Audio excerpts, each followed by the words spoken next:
A very warm good morning to you, dear viewers, and welcome to this live broadcast from here. That is the compound of the Capuchin Friars here in Karen, which is also the headquarters of Capuchin TV. On this 10th day of October, this is Mazingira Day, a day we reflect on caring for our common home, a call that Pope Francis emphasized throughout his papacy, especially in his encyclical Laudato Si. And we also turn our hearts to another form of care, nurturing faith and hope in the mission fields of our time. Today we journey into two frontiers of mission. First, the dusty, remote mission lands of Kibish Parish in Lodwar Diocese, and the vibrant, fast-paced mission field of the digital space. Our theme being Missionaries of Hope, from mission lands to digital territories.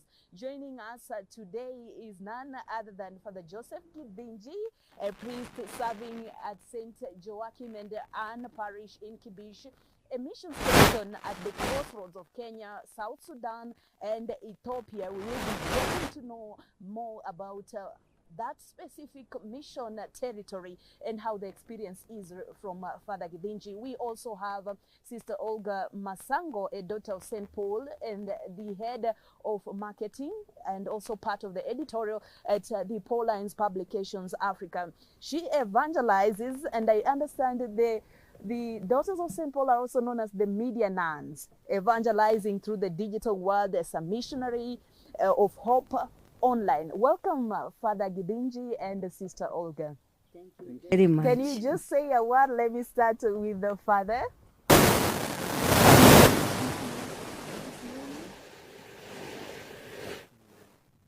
This kind of events.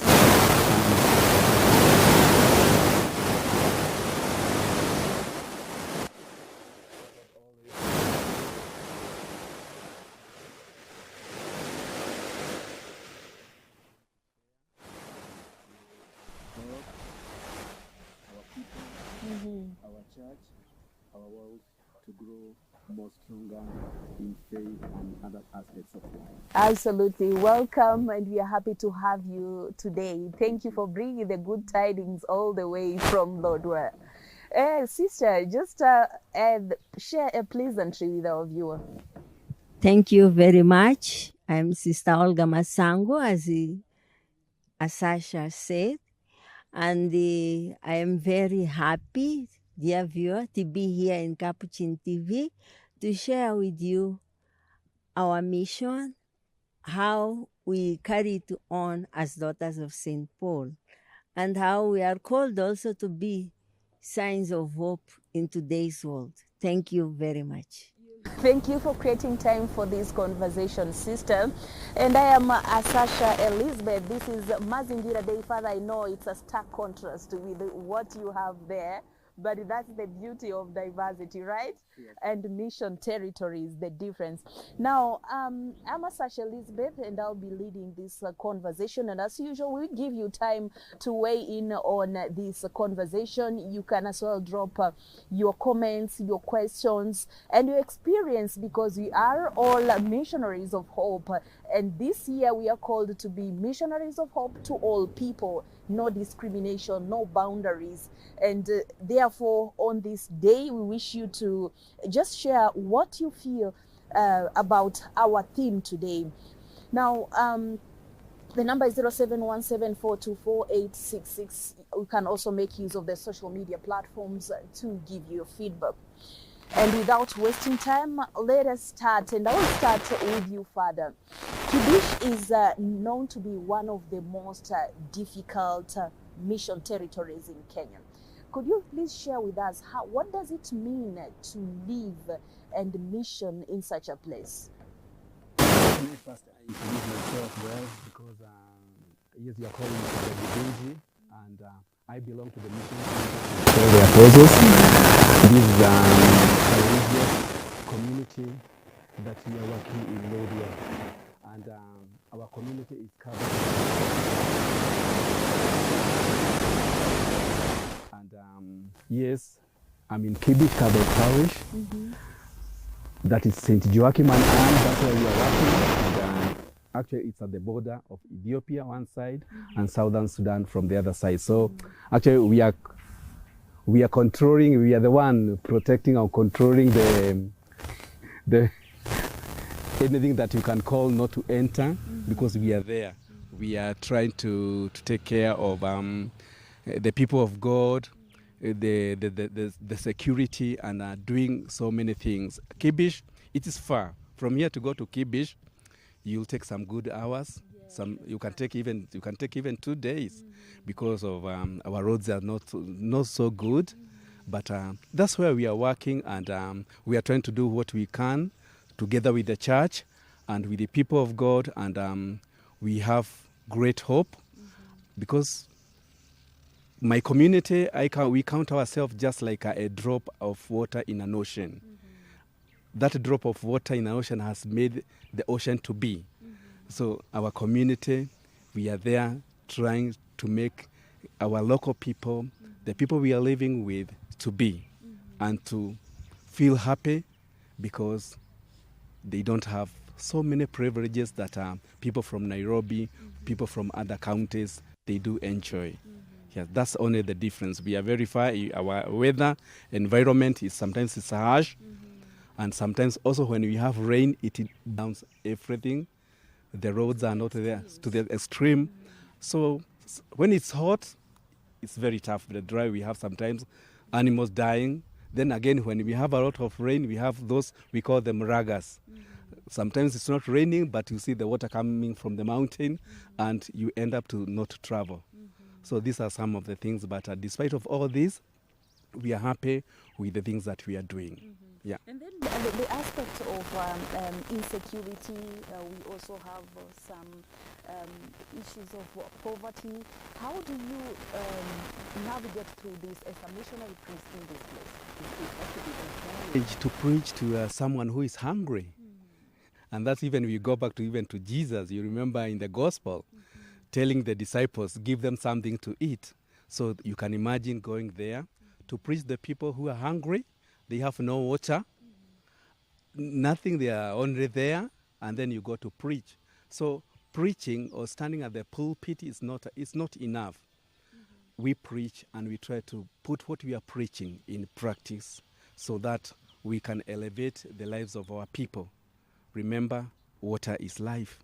If I go there to preach Jesus, and I'm not helping the community to see how they can acquire clean water, not only water, but have clean water for drinking, then I think my preaching or our preaching from my community will not make any sense. Yeah. Thank you, Father. And before I go back to Sister Masango, is there an instance you can share with us when you felt like your presence brought hope to someone in that place? Kibish, we are taking care of 13 outstations, 13 centers, and that's the farthest we cover. From the mission, I cover 100 kilometers to and fro, that's 200 kilometers. And there are so many instances that has made me to feel, yes, I am doing the mission. And I'm going to share just a very little instance that has happened just a few months ago in August, at the middle of August. I was going to celebrate the Mass in a place called Napak. From the mission to go to Napak is 100 kilometers. And I was supposed to celebrate 2 Masses. So I reached to one village called Koyasa. Koyasa is just at the middle of nowhere in the mountain. And when I was crossing the village, I saw the children were seated on the roadside. And I noticed one child was having a very big tumor on the left head. And the boy is 7 years old. And I decided just to stop because I have been in this village celebrating the Mass. My colleague, Father Andrew, whom we work together in this parish, has been in the same village, but we have never seen the child. So I stopped and I started to talk, to share, and they told me the child was born with that tumor, and it was affecting the eye, so the child probably could go even blind. So I just said, let me go for the mass, but I left information, the mother to the child, to be looked around, and when I'm coming back, I talked to the mother. I went to Napak, and I celebrated the Holy Eucharist, and I came back now to Koyasa. And after the mass, I met the mother, and I shared with the mother, and the mother told me, Father, this child was born with that, and we don't know what we can do. And they said, last year, in January, they took the child to Lodwar, and they were told to go to Eldoret. They don't know where is Eldoret, so they took back the child home. The boy is 7 years old, so you can imagine that tumor has been growing 7 years. So I say, no, here I have to do something. And actually what made me just to react is the gospel when the Good Samaritan was attacked, and who was the first person to pass by was a priest. So I said, no, I have to replace that now. So I took the child. I took the child to Lodwar. I took the child to Eldoret. And I think God had prepared the way. God wanted only me to pick the child. Then God had already prepared, because even how I got the support, and I didn't go to the media, only for a few friends. And I tell you, my sister, the child now is healing, has gone for the operation. Wow. The child has been taken care by one family from Lodwar in Eldoret, because he cannot come to Lodwar, and he go back to the village because it's far. So after every 2 weeks, they have to go to clean the wound and to see the tumor as well, the stitches, everything is going on well. And that is the thing that has struck me. Up to now, I don't believe, and I'm not the one who has done this. It's God. God wanted on me only to react, to say yes, and with the commitment and with the love. So that is one of the mission that has really, just few days ago, I was with the boy. The boy, I took him to Eldoret, was not smiling, always angry, because he could find himself with that big thing. You can imagine trauma. Yes, Children yes, playing with him, touching well. that thing, stigma. And now the boy, when I found the boy is smiling. The face, now the boy has started, after the surgery, they have done some construction on the face, and the boy now is smiling and so happy, and actually ready in January to go to school. Wow. That's quite touching, Father, and we are happy that you finally put a smile on that boy's face, as well as touching others around him. Yeah, and the name of the boy is Epeta. Yeah, Epeta. Epeta. Yeah, very smiling face, beautiful boy. And I'm sure God has a plan for this child. Absolutely. That's why He put the boy on the way. And remember, I have never seen this boy. I've been going to the center. I've never met the boy. I met the boy that day. So the church now, we are in our Catholic faith. Now we are preaching. We are celebrating the year of hope, the pilgrimage of hope. So I count that I'm giving hope to this boy. Absolutely. The sight, and I want this boy to grow like other children. That's great. Thank you very much, and that's quite a commendable, of course, and we here join spiritually to pray for that boy, that he recovers fully, and as Father and other missionaries of hope out there reaching out to ensure that he lives a normal life like other children. Now, from the life in the mission lands, let's a bit transition to the digital mission as a new territory. Sister Olga, you work in the in the digital mission field. Many people are social media view social media as entertainment or distraction. Others say it's a double-edged sword. So it depends how you decide to use it. But you see it as a mission territory. Tell us, how is the digital space a place to evangelize and bring hope, given that we are living at a time when majority of young people are always in the digital space? Yes, thank you very much, Sasha. Digital media, it is a space. In fact, today it is said that the digital environment is a continent to be inhabited. Why? Because it's where many people are. But at the same time, it is where Christ should be brought. And we, daughters of St. Paul, in our mission as to evangelize with the means of social communication, our founder gave us this directive. We are to use all means, fastest means, that the progress is giving us. So, in fact, the digital space is not only an environment for us to inhabit, but it is where the culture, to bring the Christian culture, it is really very, very important. We know very well how today, as we look at the digital space, is full of fake news, is full of all bullying and everything. And we, daughters of St. Paul, we wanted to bring this experience of faith to enhance the hope to many people.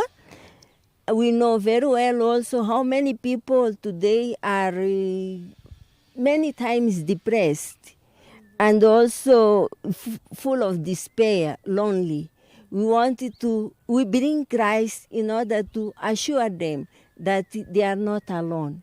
Can be really a space of encounter, a space of humanization, where human person can encounter the other and really be affirmed in his authentic values.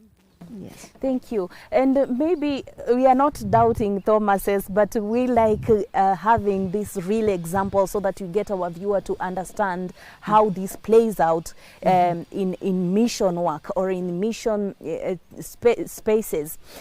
Could you please share an instance where digital evangelization touched hearts and transformed lives?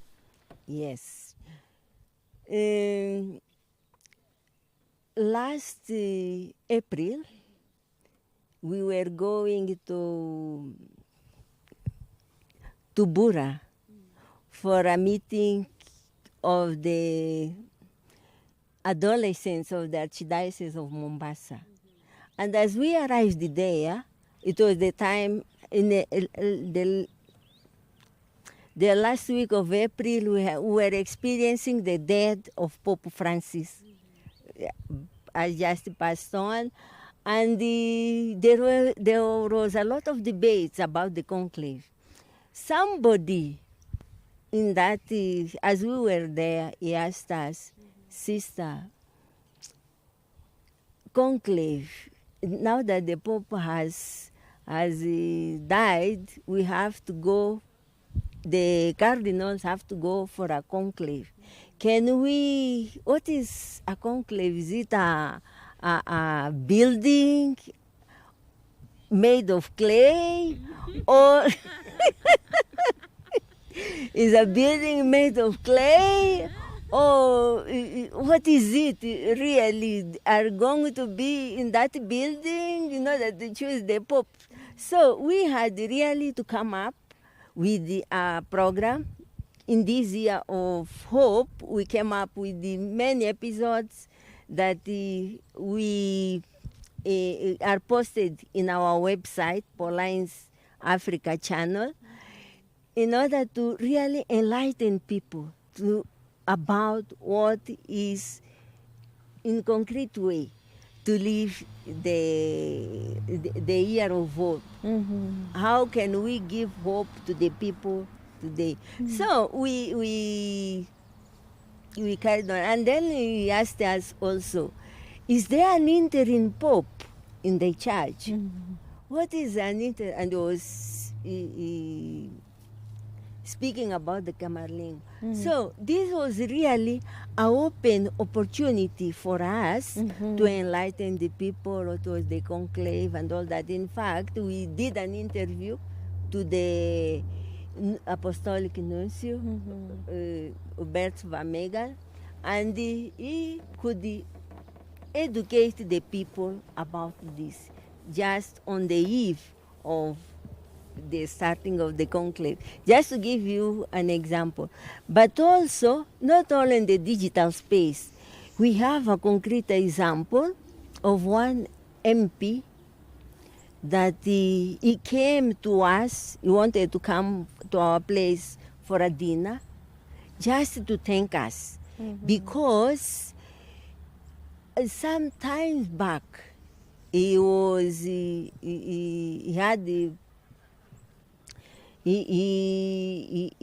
hospitalized and he had polio. This polio made him really to get paralyzed. And he was by then an university student.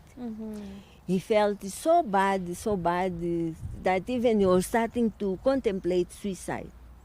By chance, somebody passed through the bookshop before going to visit him, and he bought him a book that really helped him to come out of that state.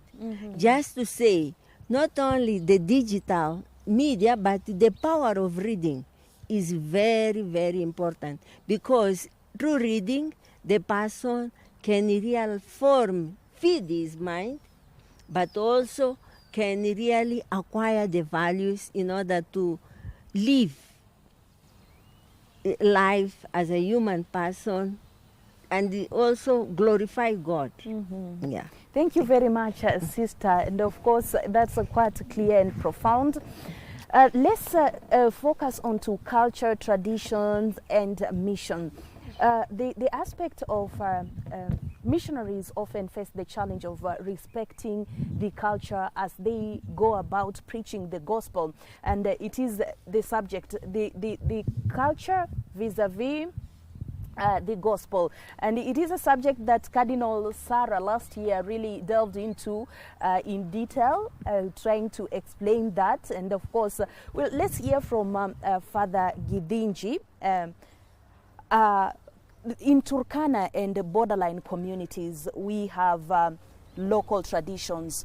How do you as missionaries out there integrate tradition and faith so that faith takes root without really erasing the identity of the people, the local people? Because as Swahili says, mwachamila ni mtumwa. Yeah. Yeah, sure. Yeah, you see, from the Turkana backgrounds, before the faith arrived in Turkana, now actually the faith arrived in diocese in roughly 1963. So the faith didn't enter a long time ago. And when the faith came in, found the Turkana community, they had their own way of doing their own things. And they believed in Akuj. Akuj is God, one supreme God. Akuj. And when they see the sky, they could say Akuj lives there in the sky. And when he gives them rain, because you know the Turkana, they are nomadic, they only deal with the animal, they don't know anything about agriculture. After the rain, the animals, they will get something. And that's how they had their connection and their beliefs. So when the faith came in, didn't remove this. The faith now had to come in with that Akuj, with that one God. So now it was only to empower, to say it is God who has created you and me. Despite all our challenges, despite of the harshment of the environment, still we can work together, we can live together, and remember these are the missionaries, these are the white missionaries, and you can imagine that these local people are accepting the missionary to come out and then to start to live and to work with them. This was a place, especially where our mission is, it was a place was full of hostility. Actually, where the mission is situated is called Lobul, Lobul mission. Lobul means a pool of water. This water, you know, in Turkana, it's life. And remember, the water is not for agriculture, the water is for the animal. First, the water goes for the animals, then the human being, then you can water so the plant. priority is given to the animals or the livestock. So this pool of water in the mission, in our mission, people are killing themselves because of coming to fight this water. a community from Ethiopia, they will come for this water. Turkana, they will come for this water. People from South Sudan, they will come for the same water. So where the mission used to be, where the mission now is, used to be like a battlefield. And the idea of the founder of a community, when he visited this place, he said this is the place where to build the mission. In order to remove the war, to shape up the war, and to fill the gap with faith and with water. So you see, he didn't come there starting to say to build the big church, what. No, first water. And I remember those who went there first used to camp in the tents. First is to make the dam, and where the mission is, you'll find that they are dam in order to give the local people water. So we found that you could not change the culture of the Turkana, the way they believe, the way they do their things. What we did, just like in the gospel, Jesus said, I'm not coming to abolish, I'm only coming to empower. So the missionary arrived in Turkana to empower whatever already they had at heart. They were not in Tabaraza. They had something. Yes. They believed in Akuj. They believed in God. And they believed that when it's raining, who is giving this rain, this water coming from the sky? Akuj. It's Akuj. Yes. So from there, it was easy for the missionaries to bring in the faith and to inculcate everything. And it's beautiful when the Turkana, when despite of all the challenges, as I say, the hostility, without peace, coming to fight for peace, to pray for peace, to work out, to do a lot of things in order to have peace. Because water, then peace, then health, then education. It has made, beautiful. It has changed the life of our people. And if you come now where the mission is of Robul mission, you'll find it's a whole village, but the beginning of the village is because of that pool of water, that Robul. Also in our mission, all the missions that we have, that the first thing according with our founder, he didn't just come and then started just to put the structures. First, he was coming and to see what he can do in order to support what the local people, what the Turkana people, they have at hand. And himself, the first, was fighting for water. So in all our missions, water is the first priority.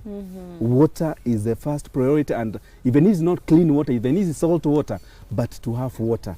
Then when we have water, then is this water consumable? Can people drink this water? Then when we have a lot of water, can this water not only for feeding the animals, feeding the local people, can this water produce, can we do agriculture? And with this, we have also introduced agriculture.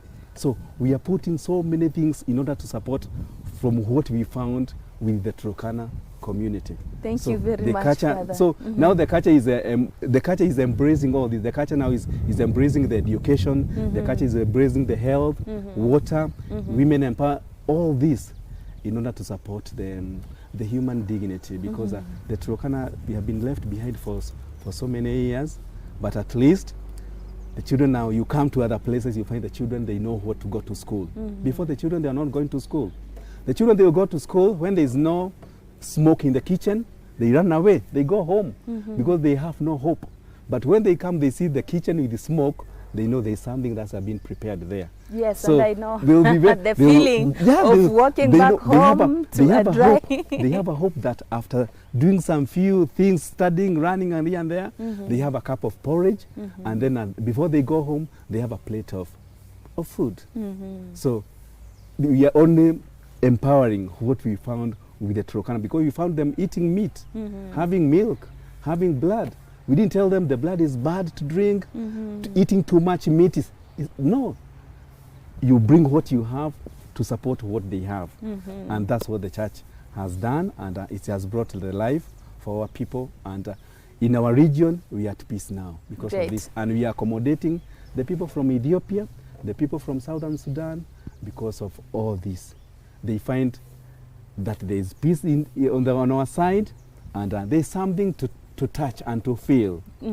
And we continue to bringing hope to our people. Thank you for that, Father. And of course, the gospel meets culture, and of course it's a beautiful one. And what the Second Vatican Council really brought, one of the things that stand out is the inculturation of the liturgy. So you find that the traditional songs, we have foreigners who come and they feel like it is so beautiful to hear people leading the liturgy in their local languages. Yeah, sure. It is so beautiful, the blend of those instruments, which wasn't really so palpable in the past before the Second Vatican Council. Actually, I cut you short. Actually, the beauty of our celebration of the Holy Eucharist, that is the moment you see these people, even they are not hungry. During the Holy Eucharist celebration, these people are not hungry. They are happy. They are listening. They want to be fed with the word. And they are doing their... Ourselves, we are still, the Turkana community have still kept their tradition, and they own it. So we don't have still we have not yet those things to come and then to change exactly. We are still doing in a local way, and you find the dancing during the Holy Eucharist. If the time for dancing, people, they come, they will stand, they dance, even they will go to bring the priest from the altar to come to join them to dance together when they are holding their hands. I've experienced that. We have given that. We have given that space to them. We cannot do, no, the priest cannot come from the altar. No, we have allowed them in order to celebrate the joy of the Holy Eucharist. Yes, and of course I experienced that in West Pokot. It is so beautiful. You wouldn't want to stop or to miss any of that. You can't even tell when the time is passing. Let's hear from Sister Olga Masango. In the digital spaces, we also have quote-unquote cultures. We have the online trends, we have the language, the memes. How do you speak the language of the young people online without losing the essence of the gospel? Thank you very much. I just wanted to refer back to a message of our Pope Leo the 14th. We just concluded our general chapter on the 2nd of October 2025, just last week. Our sisters were received in audience by Pope Leo the 14th. And he said this to them, that the digital environment, it is not just about posting messages, but there is a need really to embrace the anxieties and the uncertainties of the people in order to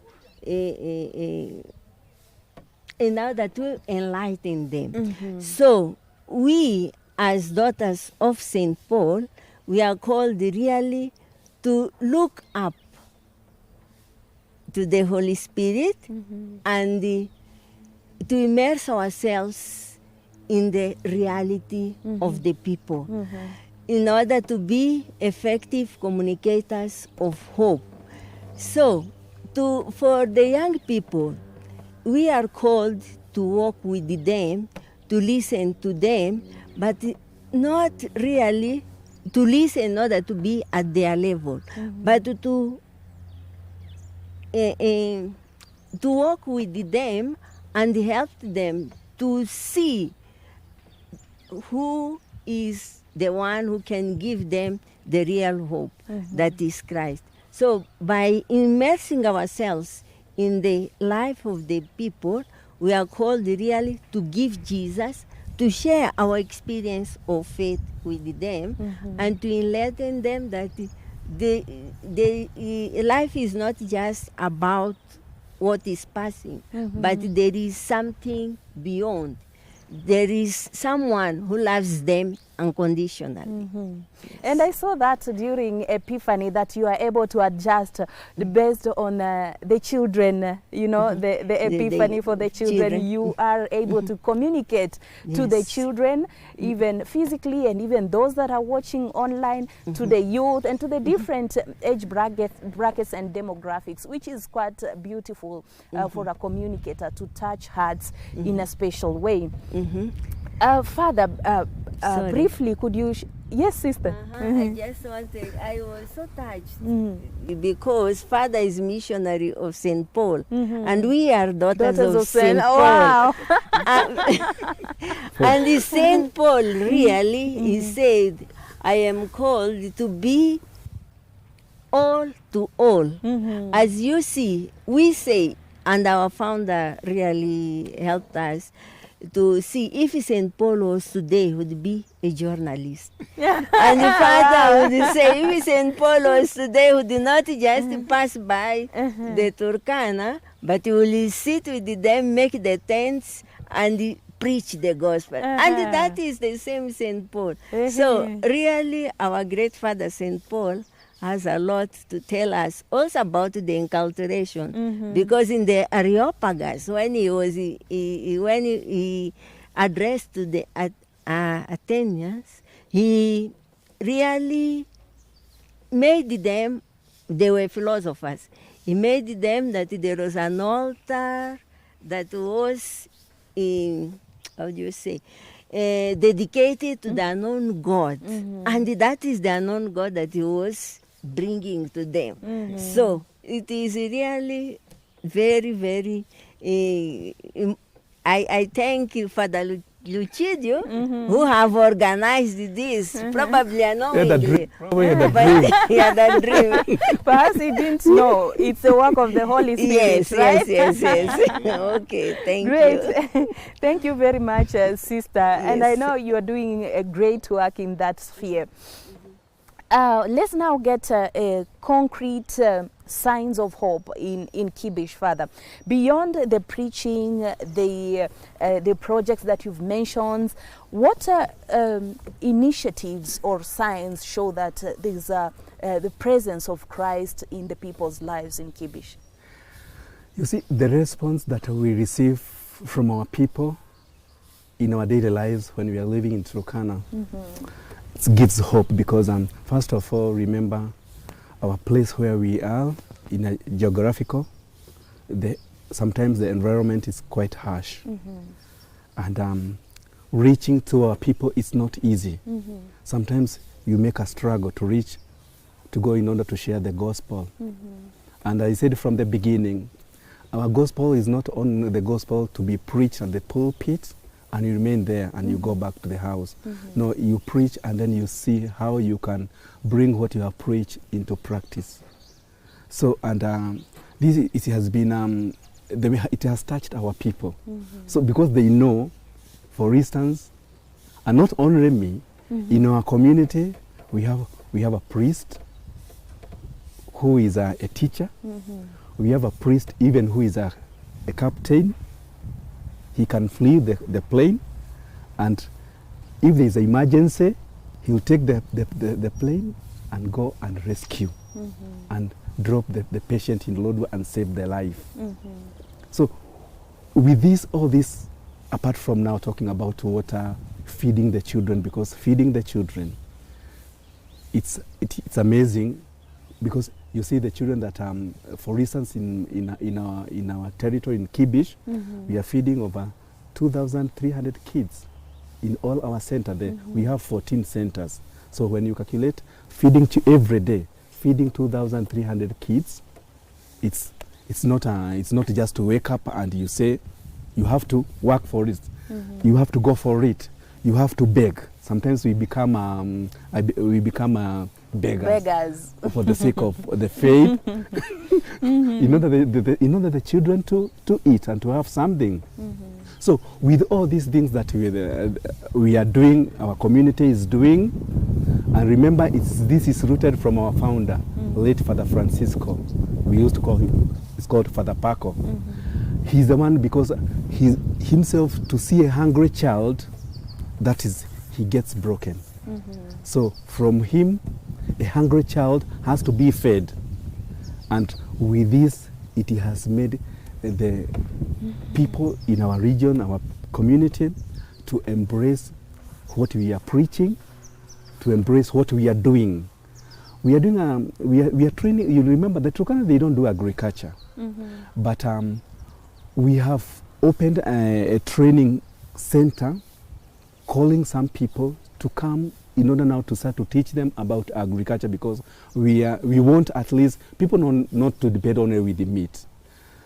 When they come, they will be trained to touch the soil, to be taught that you can put the seed of melon, you water it, and you have the watermelon.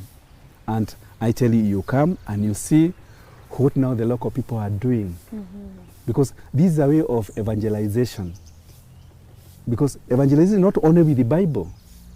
The djembe has to evangelize, the panga has to wheelbarrow, everything has to evangelize. And because these are the tools, we call them the tools. musical instruments. Yeah, the tools for the evangelization. And with all this that we are doing, it has helped our people to love and to embrace the faith and to love us and to feel we are part of them.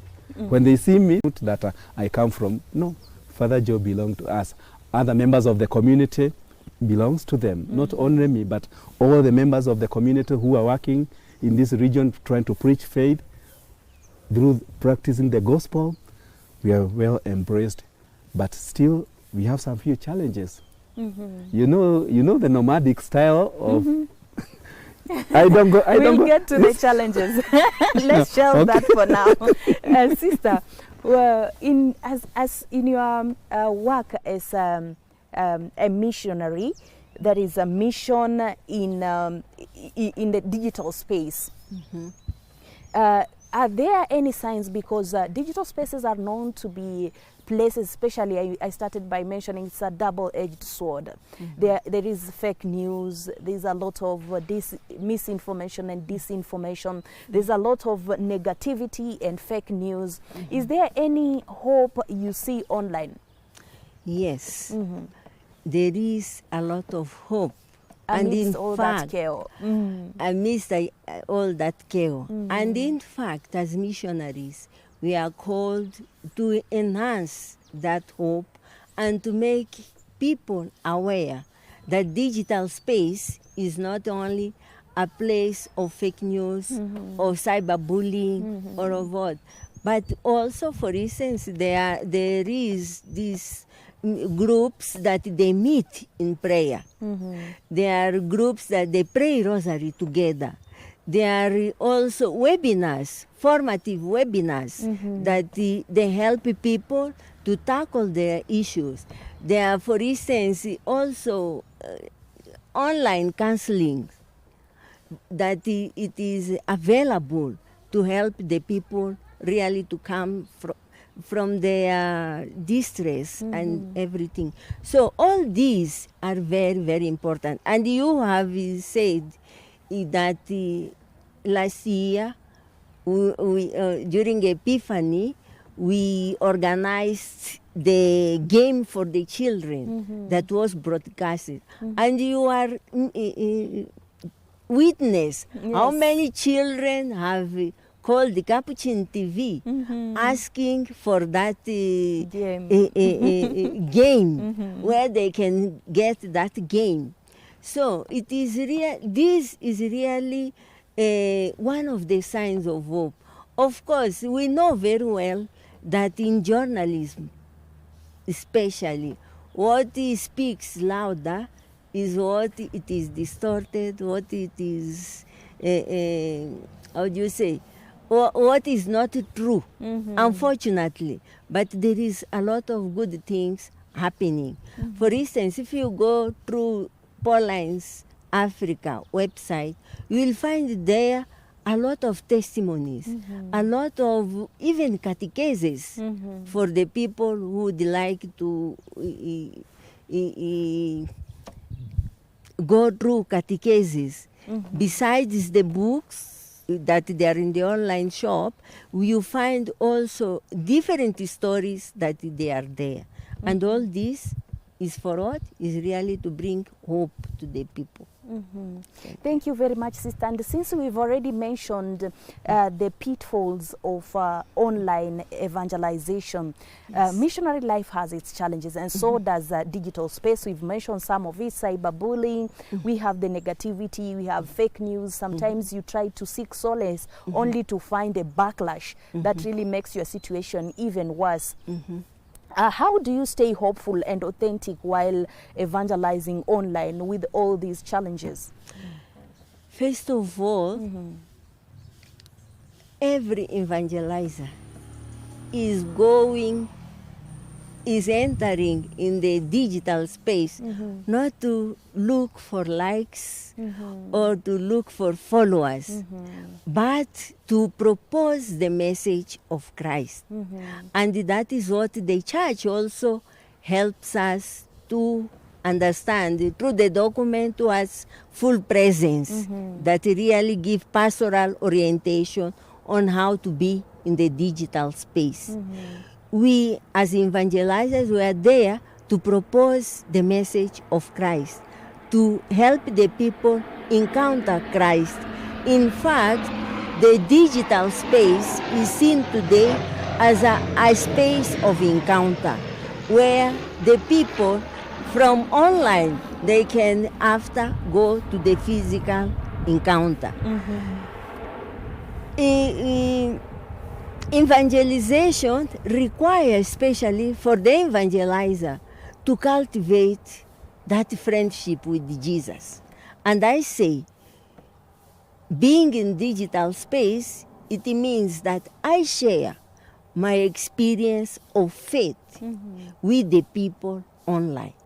It's not just posting by posting, but really what I have lived is what I am going to witness, is what I am going to share with the people. And that it is because many times testimony, witness of life speaks louder than just words. Absolutely, I agree, and that's quite encouraging. It is more than just, it's not about the likes or the followers. It's about the impact that you have to the person that you are reaching out to. Yes. Mission work in remote areas, I know there are so many challenges, and whenever you mention it, Father, when people hear you mentioning some of these hardship areas, they just wonder, how do you mission? It comes with loneliness, insecurity, little support, but amidst all this, somebody needs hope. They need hope, and you are the giver of hope. Now, how do you find strength to remain hopeful and to give out, even share this hope amidst all these challenges? I tell you,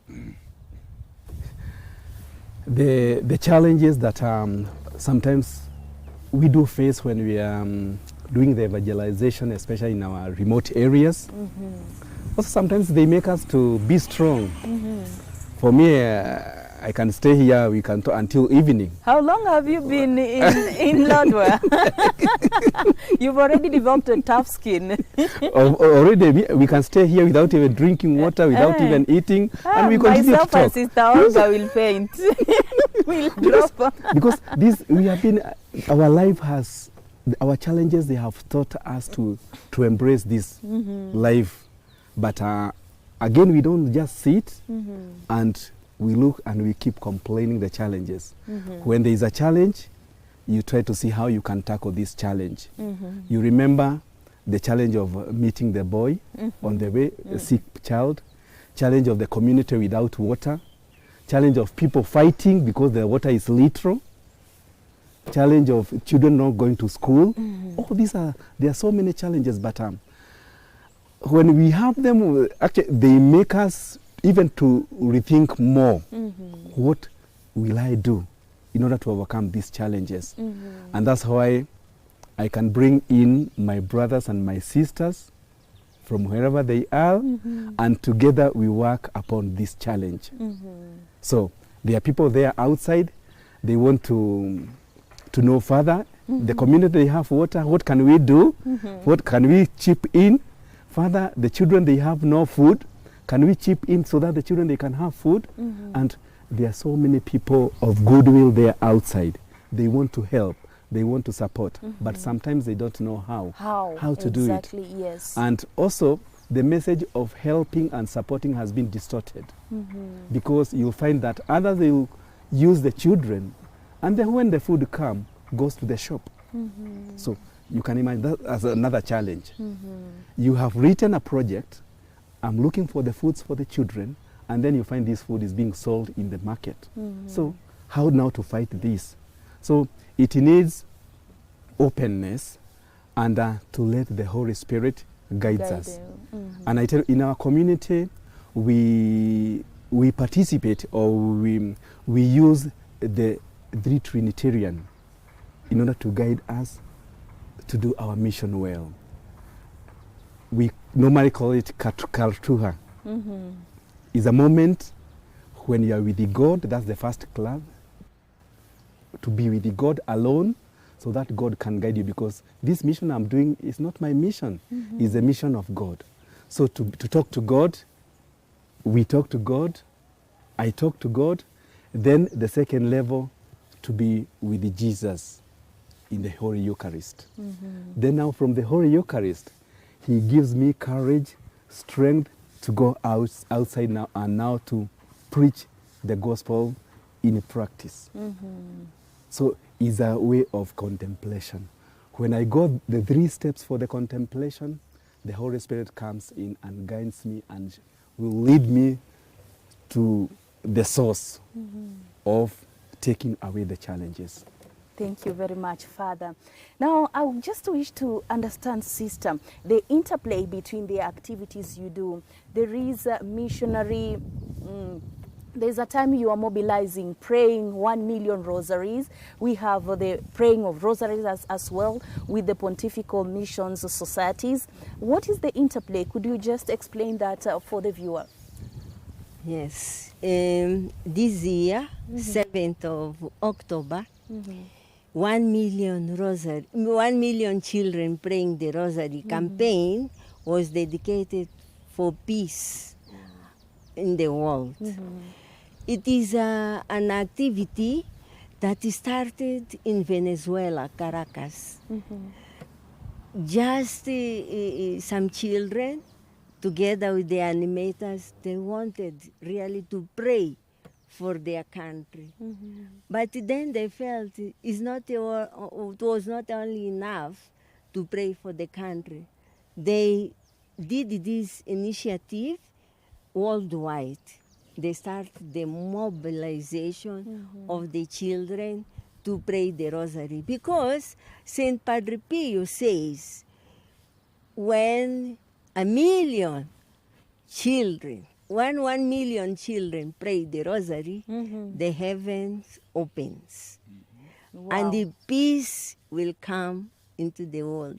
So with this inspiration, there is really this campaign every year, and we reach out to the diocese through the office of Pontifical Mission Society that is headed by Father Buenaventure Lucidio, and also where we can reach out, we go also to the school. For instance, I was in St. Mary's, Rongai, just on 7th of the other day to pray with them the Rosary, and tomorrow we are going to another parish in Rongai that he wanted.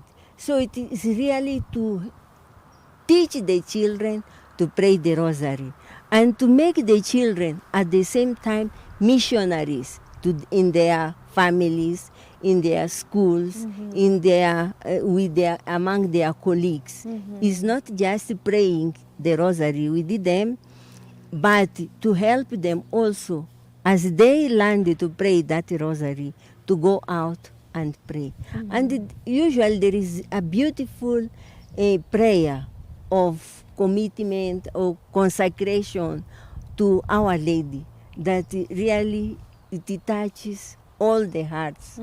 Children, adults, even the teachers, And or the elderly. anyone. So this it is to help the children to cultivate the relationship with God through Mary, because we know very well that Mary is the one who introduces us to the school of Jesus, because as a mother wants us to learn good things, so she takes us by hand and she introduces us in the school of Jesus, Wow. to be like Jesus. Thank you. Thank you. And of course, you've mentioned the St. Padre Pio, and you are right here in the St. Padre Pio Friary.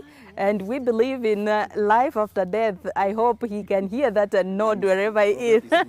Yes, he's watching us. Great. A very great remark right there.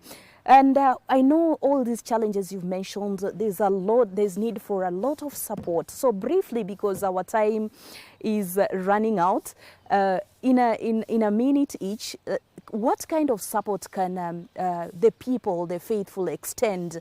Let's talk about physically to the mission people in mission territories that are really difficult, like in Lodwar, and even digitally. So let me start with Father. Yeah, the support that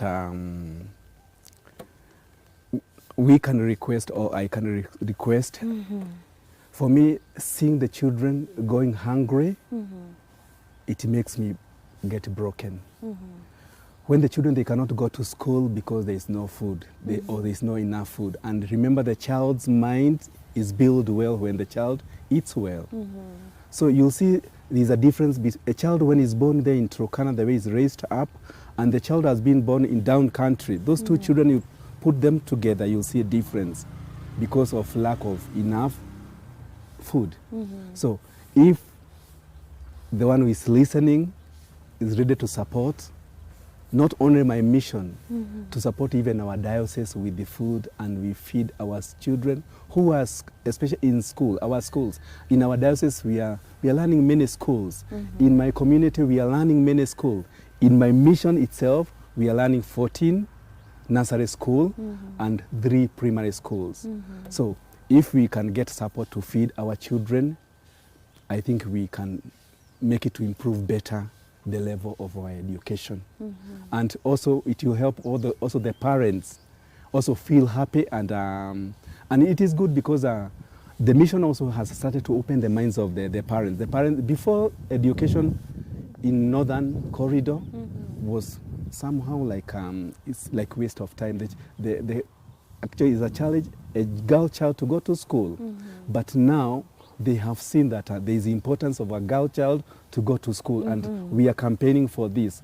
And to keep this girl child to school or a boy child in school, food is needed. And one person cannot feed. And that's why even Jesus told the 12, can you feed them? And then at the middle of nowhere, there was some fish and some loaf of bread, and the multitude were fed. So if anybody is ready to help us to feed our children, when we are trying also to see how ourselves we can feed our children there, with their parents, with the people of goodwill. Someone wants to give a borehole to make the people they have never seen water to see water. Someone would like to say, these children, they are tired of sitting under the tree, let's have a small classroom for them. These children, they don't have even a pit latrine, let's fix a pit latrine for them in order to control the environment. We are celebrating the Environmental Day. Yes. Mazingira Day, yeah. But when you come there, you see our Mazingira, it's not, it's a challenge. So if someone is there and is listening, want to do one of these, can reach me, can reach us in order to bring the mission, because this is not my mission alone, it's our mission. And you can be here in this radio station and you're doing the mission in Turkana, my sister. Yeah. And of course, through that, in our previous episodes, I think Father Lucidio has explained also, and the previous speakers, how this little support that you can give from your parish can reach the people in the farthest of corners, for those who are willing to support and they do not know how best to do it. Both of you have shown us that actually that mission is not for quote-unquote specialists only. Let's hear from Sister. What message do you have for Christians in Kenya and beyond, especially youth, about becoming digital missionaries of hope? Thank you very much. To become missionary of hope today is a great joy, but also it is a challenge. And I would say to the youth today, please join your group join a youth group in order to journey with them in nourishing your faith. It is very important. In fact, digital space, the mission in digital space, it is a mission that requires a lot of partnership. Partnership with the producers, partnership, but also partnership among the people themselves, the group themselves. So it is necessary to be open, not to walk alone, but in a group, because our faith is witnessed in a community. Another thing that I would like to address to the youth, really be open to walk with someone in case you have a doubt. Look for a sister or a priest or an older person that can help you to clarify or to confront the thoughts that you have, who can bring a lot of light in your in the doubts that you are facing. And this, I say, in the digital world, but also physically, because the physical encounter is also therapeutic. But above all, read a lot, because reading, it helps you to feed your mind with good thoughts. If you read a good book, anyway. Our father used to say, if the good is book, the book is good, will enlighten you, form you, and make you a good leader.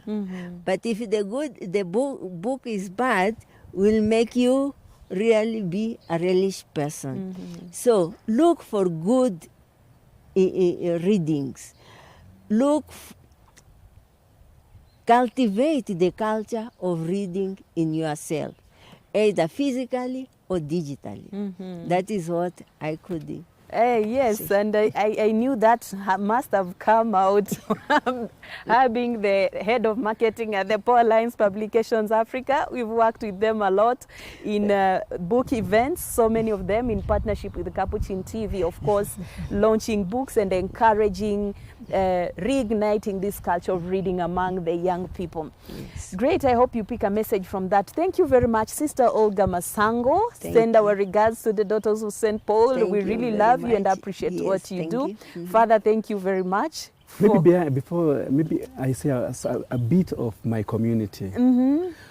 I said I belong to the missionary community. Missionary community of St. Paul the Apostles. We are working here in Kenya. We are working in the Diocese of Lodwar, but we are working also in Malawi. We are working in South Sudan. We are working in Ethiopia, and even we have some other places where we do only mission appeals. And we are connected with the Philippines, where we have our formation house of seminarians, those who want to become priests.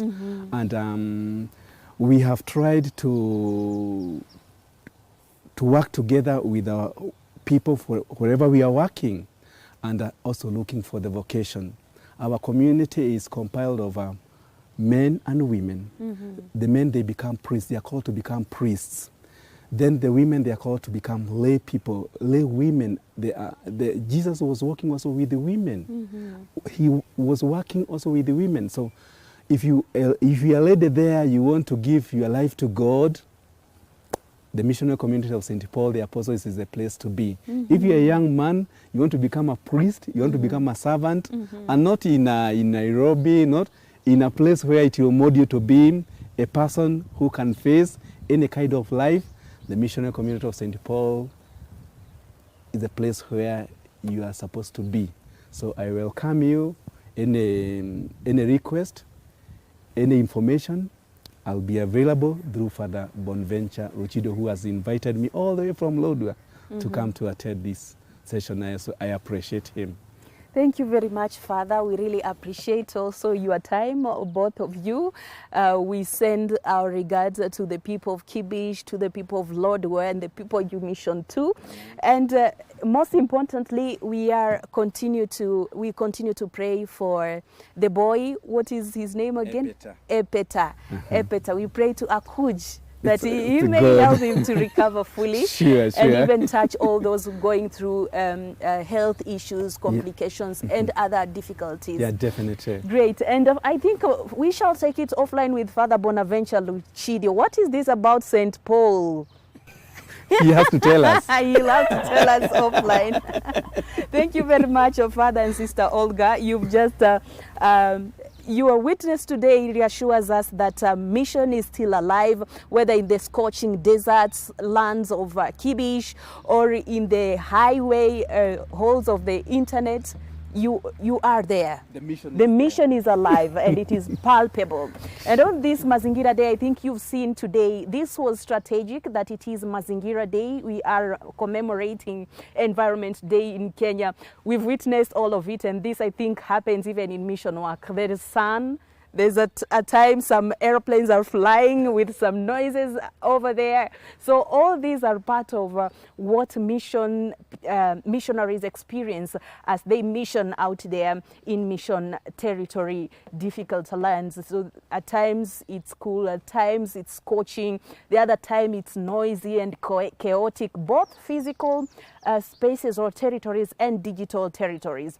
And on this Mazingira Day, we remember that to be missionaries of hope also means caring for the world God has entrusted to us, the earth we live on, the people we serve, and the digital spaces we shape. Dear viewers, may we each plant seeds of faith, hope, and love. Today, as we are called to plant a tree in our families, in our parishes, in our workplaces, and online communities, just as we care for the seeds of creation around us, let us care for others who need help, reaching out to the people, touching their hearts, and transforming their lives. This has been the Pontifical Mission Society's program, and it is Missionaries of Hope to All People, brought to you by PMS in partnership with Capuchin TV. And I've been your host, Asasha Elizabeth. I would like to appreciate the team that has been struggling to adjust the cameras, the audio, just to see that we do not go off completely. Even as we give you this message, we had Geoffrey Omari, Justice Okari, Lillian Kimanthi, and Peter Mwangi. And of course, I don't know if Father Lucidio Bonaventure is also part of this team, but we really appreciate you. And we say stay tuned for more programs coming your way today, being that our prime time is weekend in Capuchin TV. From Friday onwards, there is quite a lot lined up for you. And of course, keep the faith, hope, and love ignited. Mungu awabariki na walinde, atulinde pia na mazingira yetu. Kwa heri. Salute you. Salute. Yeah. Okay. Thank you.